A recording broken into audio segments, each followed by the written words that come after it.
台湾路继续来关心这件车祸意外事故。新北市一个姓吴的查甫，驶一只货车经过安溪交流道的时，家己启动护栏，几人飞出去车外。伊驶这只货车还佫伫咧交流道继续直直处咧行。拄啊好新店分局警察巡逻时发觉，这只颠倒方向的货车顶面无人，警察赶紧驶位头前入过，跳上货车，甲车熄火，场面实在真紧张。 警方的巡逻车驶去交流道，雄雄看到头前一台货车颠倒向驶过来。韩道路赶紧拍位正平，两台车才无弄到，想袂到斟酌甲看一下，才发现这台车车顶无人。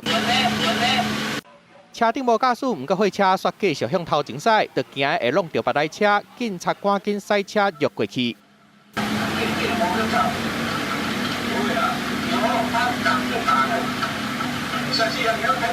入到车的边仔，小队长把车门拍开，真无简单，才让货车停落来。这个时阵才发现，货车的车头有弄到粉尘，头前的玻璃嘛闭起，原来无偌久之前驾驶才发生车祸尔。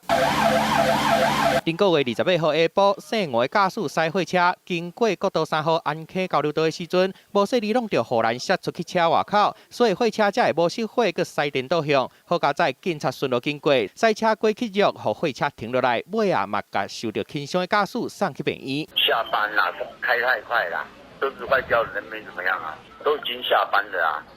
我哪知道赶着要约会来干什么？国道出现无人驶，家己走的货车，佮险啊弄到警车，好佳在警察赶紧过去，甲车动落来，才无发生什么代志。记者综合报道。